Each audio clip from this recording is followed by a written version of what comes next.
Bismillahirrahmanirrahim. Assalamualaikum warahmatullahi wabarakatuh. Alhamdulillah wassalatu wassalamu ala Rasulillah. Kembali lagi di channel Ayah Jud. Semoga Allah senantiasa memberikan kesehatan, keselamatan, berkah ilmu dan senantiasa istiqomah di jalan Allah. Amin amin ya rabbal alamin. Allahumma amin. Teman-teman, pada kesempatan kali ini kita akan membahas tentang materi tentang sholat. Nah, jadi materi ini berdasarkan FR yang udah ikut ujian di hari pertama dan hari kedua. Sebelum kita masuk pada pembahasan, jangan lupa subscribe, like, dan aktifkan tombol loncengnya untuk dapat terus mengikuti channel ini. Oke teman-teman, sebelum kita masuk pada pembahasan, mari kita baca doa terlebih dahulu. Bismillahirrahmanirrahim. Allahumma inni as'aluka rizqan thayyiban wa ilman nafi'an wa amalan mutaqabbala. Semoga Allah senantiasa memberikan ilmu yang bermanfaat bagi kita semua. Amin ya Allah. Oke teman-teman, langsung saja kita akan melihat tentang pengertian sholat. Nah, sholat secara bahasa berarti adalah doa. Sedangkan menurut istilah syara' itu sholat adalah gerakan khusus yang dimulai dengan takbir dan diakhiri dengan salam. Nah, jadi kita lihat hukum daripada sholat. Nah, jadi hukum sholat itu adalah wajib seperti yang diterangkan dalam Al-Quran dan Sunnah yang berbunyi wa aqimus shalah wa atuz zakah, dan dirikanlah sholat dan tunaikan zakat. Jadi kita sebagai kaum muslim Islam ya tentunya, ini menjadi kewajiban kita sebagai muslim untuk melaksanakan ibadah sholat, karena amal yang pertama kali dihisab adalah sholat. Oke teman-teman, kita lanjut. Nah, ini ada khasiat-khasiat daripada sholat. Nah, kita akan lihat satu persatu.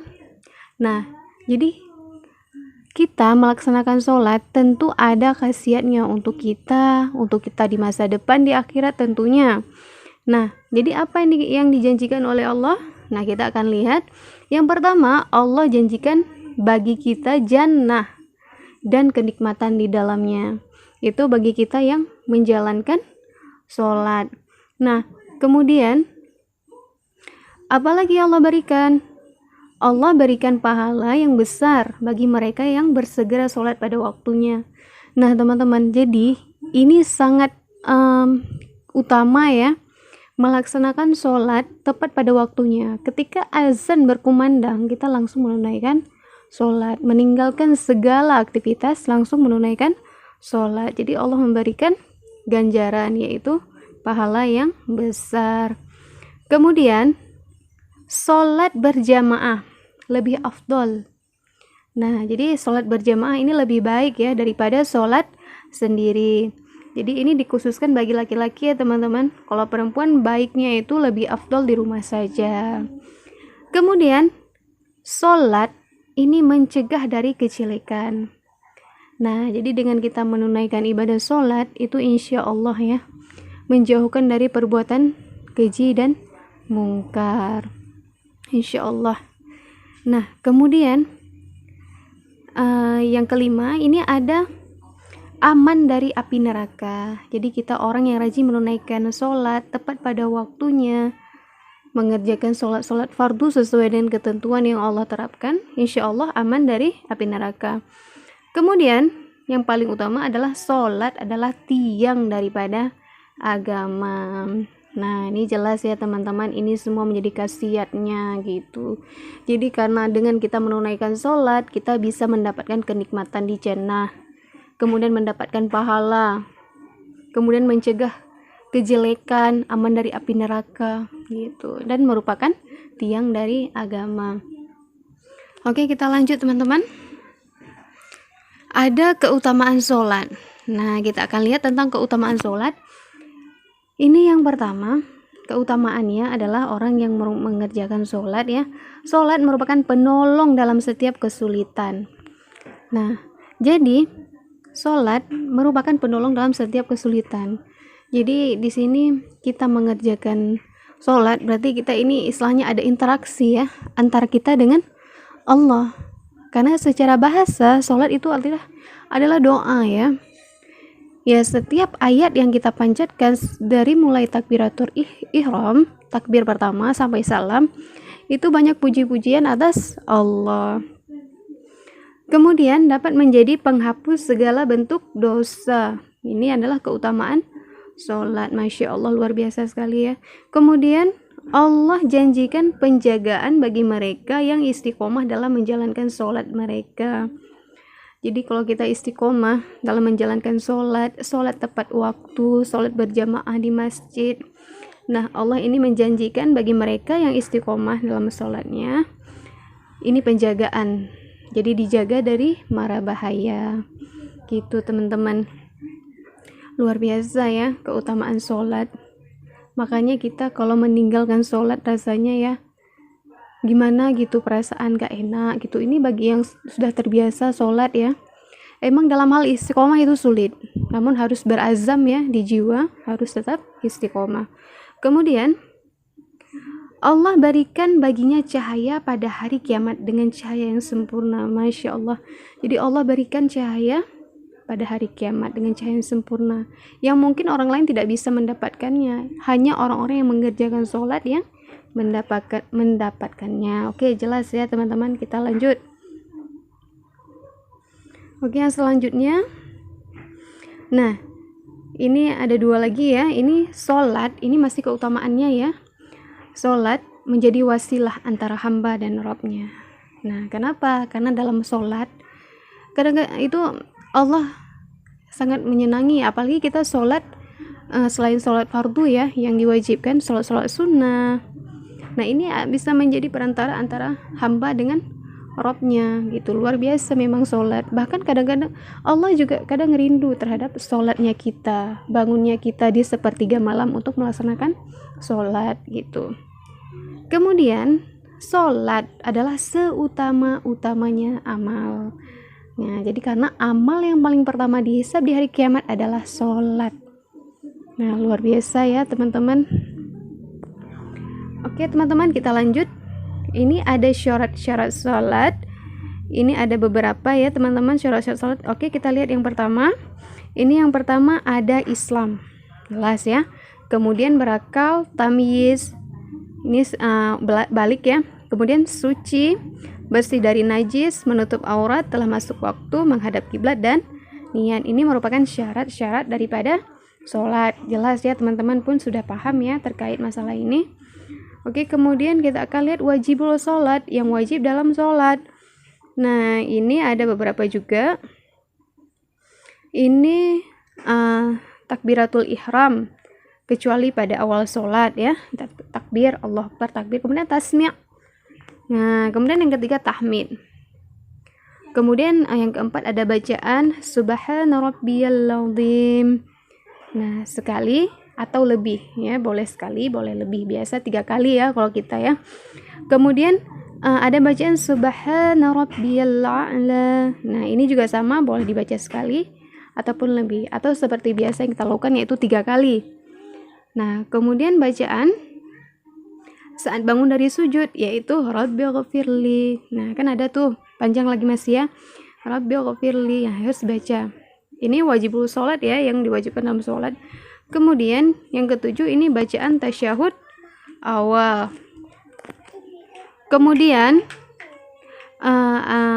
yang terakhir itu ada duduk untuk tasyahud awal. Dari ada bacaan tasyahud awal, kemudian duduk untuk tasyahud awal. Oke teman-teman, jelas ya, ini adalah wajibul sholat. Nah, ini rukun-rukun sholat. Ini ada beberapa juga ya rukun-rukun sholat. Yang pertama kita akan lihat berdiri dalam sholat fardu. Nah, ini menjadi rukun yang pertama, berdiri. Kemudian takbiratul ihram, kemudian membaca al-fatihah, kemudian ruku, kemudian bangun dari ruku, kemudian i'tidal, sujud, bangun dari sujud, tumakninah, duduk tasyahud akhir, tasyahud pada duduk terakhir, salawat atas Nabi pada tasyahud akhir, dan terakhir adalah tertib.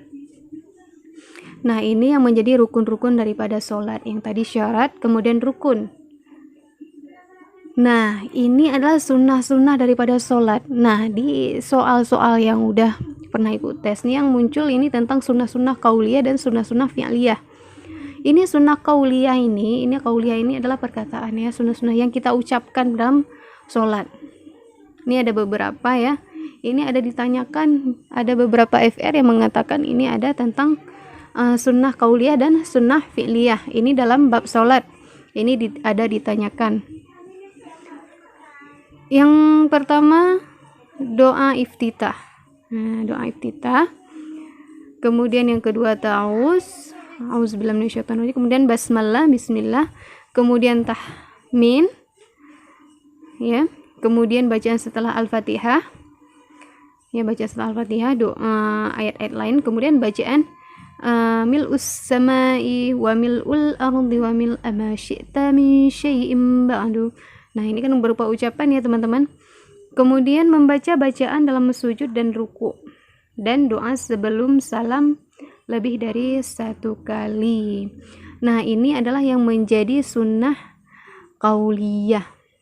Sunnah qauliyah ya teman-teman, ini adalah sunnah-sunnah yang kita ucapkan dalam sholat. Disunnahkan. Doa iftitah itu Allahu Akbar kabira, kemudian ta'awuz, auzubillah, kemudian basmalah, bismillah, Al-Fatihah kita bacakan. Kemudian sami'allahu liman hamidah, rabbana lakal hamdu mil'us samawati wa mil'ul ardi wa mil'u ma syi'ta min syai'in ba'du. Nah, dan seterusnya. Oke ya teman-teman, jelas. Kemudian kita akan lihat sunnah-sunnah dari fi'liyah. Nah, jadi ada teman saya ya yang dapat bab sholat itu tentang fi'liyah ya, tentang fi'liyah. Jadi yang mana yang termasuk ke dalam kategori sunnah fi'liyah dalam sholat. Nah, ini yang ditanyakan ya teman-teman. Ini kita lihat yang pertama. Ini ada mengangkat tangan ketika takbiratul ihram, ketika hendak sujud dan bangun darinya. Nah, jadi ini adalah fi'liyah, ini adalah perbuatan ya, gerakan-gerakan kita dalam sholat ya teman-teman. Itu aja diingat. Kalau qauliyah ini adalah ucapan kita dalam sholat, kemudian kalau fi'liyah ini perbuatan kita yang kita lakukan, gerakan kita. Itu aja yang harus diingat. Kemudian yang kedua, meletakkan tangan kanan di atas tangan kiri, di atas dada. Nah, seperti kita sholat ya. Kemudian melihat ke arah tempat sujud. Kemudian meletakkan tangan di lutut ketika ruku. Nah, ini termasuk ke dalam sunnah fi'liyah. Kemudian menjauhkan sedikit antara paha dan perut ketika sujud. Nah, ini kan perbuatan kita ya, gerakan kita yang kita lakukan ya, perbuatan ya. Kemudian meluruskan punggung ketika ruku. Jadi seperti itu teman-teman. Ya. Jadi sunnah itu dalam sholat itu ada dua, itu sunnah qauliyah dan sunnah fi'liyah. Jadi ini harus diperhatikan baik-baik ya, harus dilihat benar-benar. Jadi semoga mudah untuk mengingatnya gitu. Ingat aja kata kunci. Kalau qauliyah ini adalah ucapan ya, qauliyah ucapan kita ke dalam sholat. Kemudian kalau fi'liyah perbuatan kita, gerakan-gerakan kita yang kita lakukan dalam sholat. Oke teman-teman, syukran, jazakumullahu khairan katsir. Semoga ilmunya bermanfaat bagi kita semua. Oke teman-teman, apabila ada kesalahan dalam penyampaian materi, itu semata-mata datangnya dari kebodohan saya. Dan apabila ada kebenaran, itu semata-mata datangnya dari Allah. Oke teman-teman, ikutin terus channel ini dan aktifkan tombol loncengnya untuk dapat terus mendapatkan notifikasi dari channel ini. Jangan lupa subscribe, like, dan aktifkan tombol loncengnya untuk dapat terus mengikuti channel ini. Insya Allah akan ada video-video selanjutnya terkait tentang FR dan materi-materi SKB berdasarkan FR yang sudah dikumpulkan. Oke teman-teman, jadi sampai di sini dulu pembahasan materi kita pada hari ini. Saya ucapkan terima kasih atas perhatiannya. Saya akhiri, wabillahi taufik wal hidayah. Wassalamualaikum warahmatullahi wabarakatuh.